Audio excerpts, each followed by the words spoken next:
Welcome to the UFC Prop Drop, where I briefly talk about the entire card and tell you guys my favorite props for every single matchup, whether it's for the winner or for the fighter that I don't think is going to win, just so you guys can get a potential hedge opportunity if you're looking for that as well.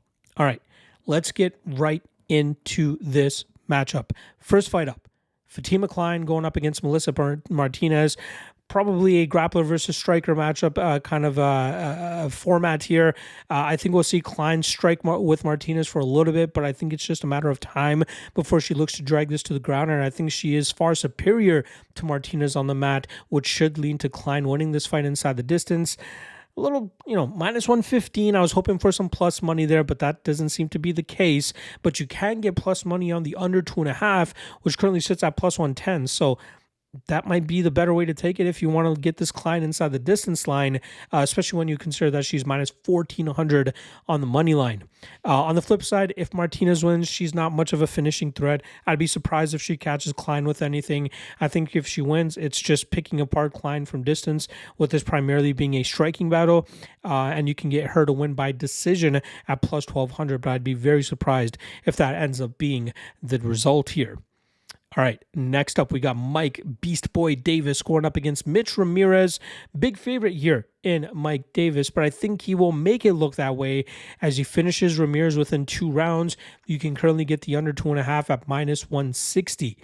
I think Davis will be looking to utilize his grapple-heavy approach, and I think it will come to fruition with him wearing down Ramirez and eventually finding that submission, which you can currently get at plus 280.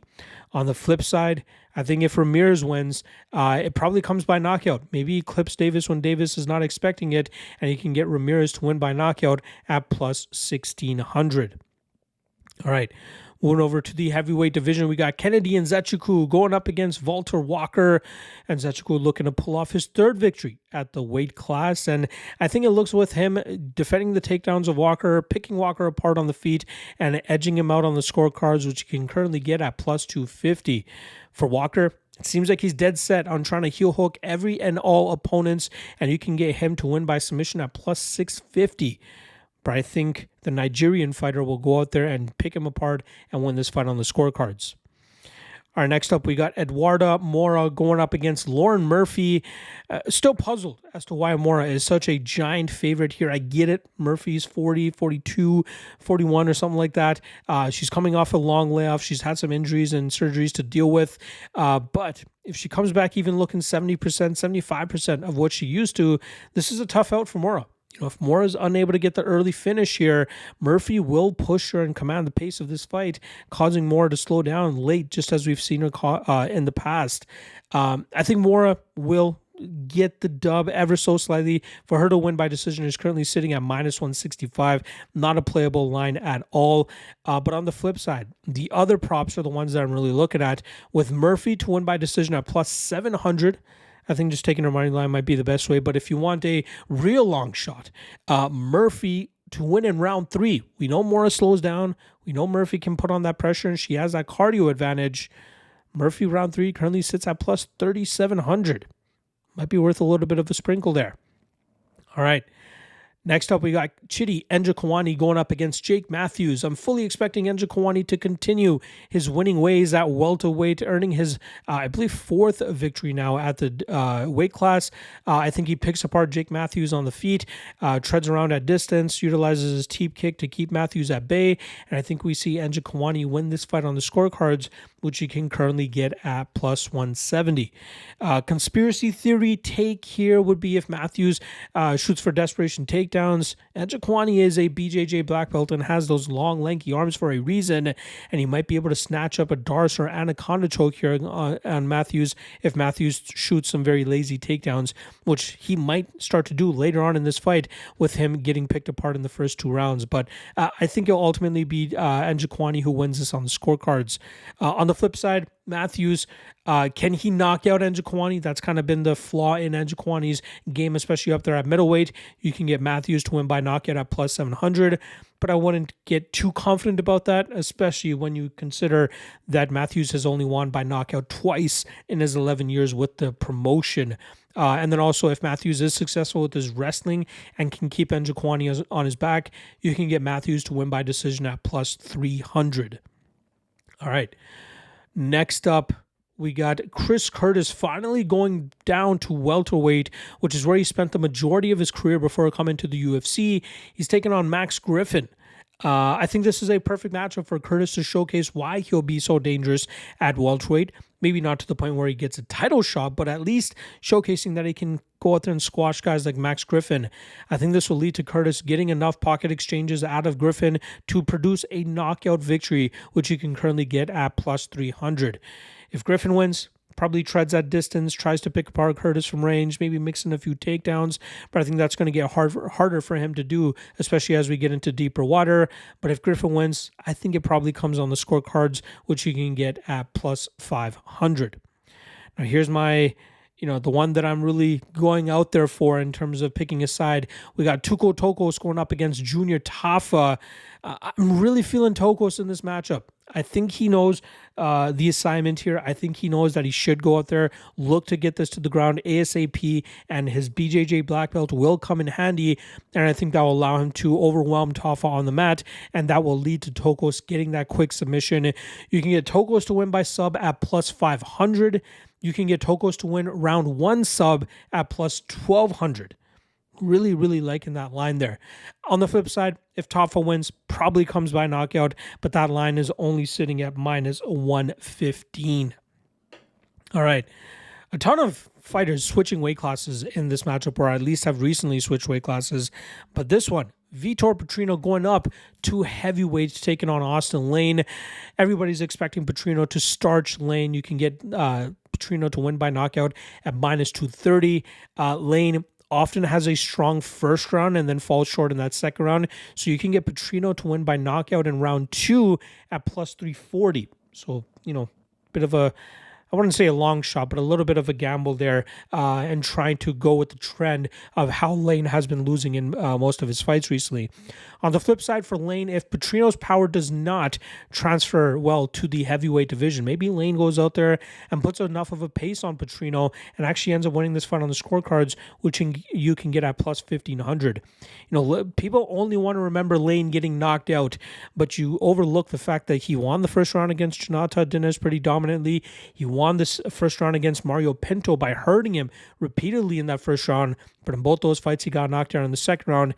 If he plays it a little bit more responsibly, he might be able to eke out a decision. Like I said, plus 1500 is the line you'd be getting there. All right.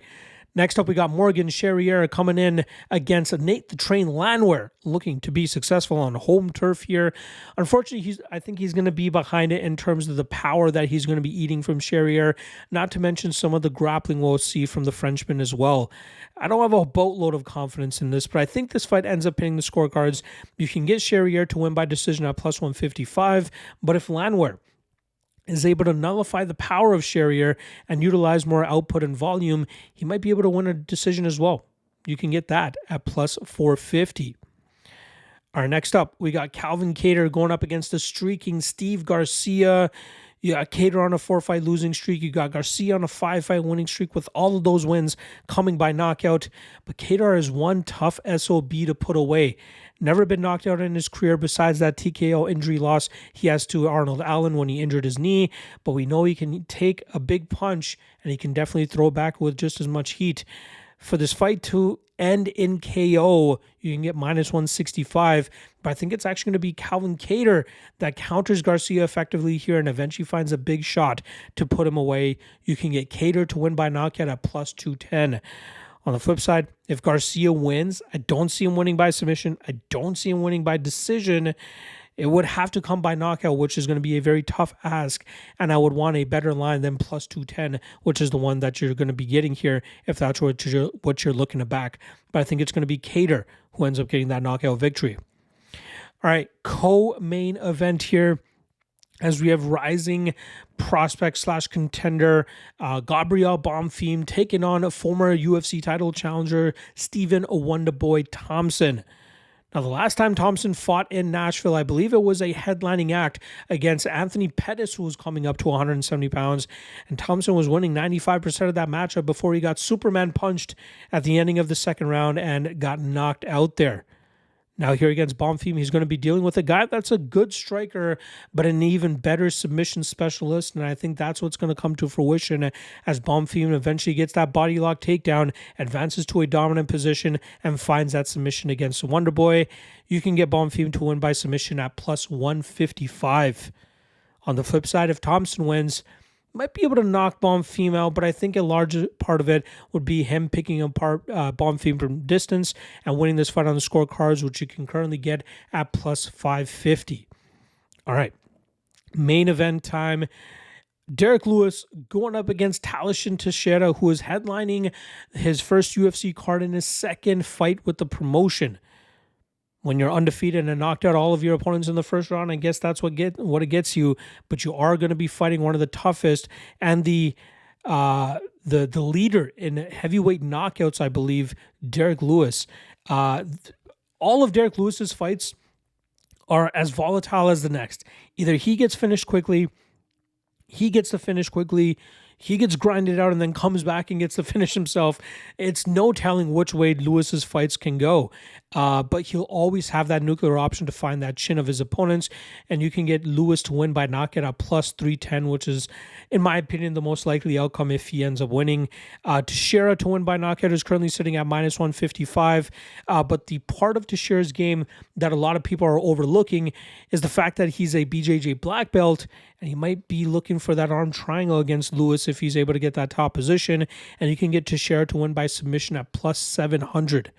I think it'll end up being knockout for no matter who ends up winning here, but I do feel the need to at least highlight that submission line for anybody that may not be in the know of Teixeira's skill set. But I'm going to go Lewis by KO at plus 310. All right. Let's get into the top three prop spots as well as the long shot. Last week we went 2-1 on the top three top three prop bets. We had the Borshev and McKinney fight does not start round 2 at minus 130, and then we had Pantoja to win by decision at plus 220. We also had Dariush under 2.5 at minus 115. I thought he'd be a little bit more aggressive with getting the finish there. And then our long shot was Dariush by submission at plus 900. That doesn't end up coming through, but we still profit with those two props coming through for us. This week, we're going to get a little spicy. We're going to get a little juicy. Let's see if we can cash these as well. First one up, Mike Davis by submission plus 280. Second, Chris Curtis by knockout plus 300.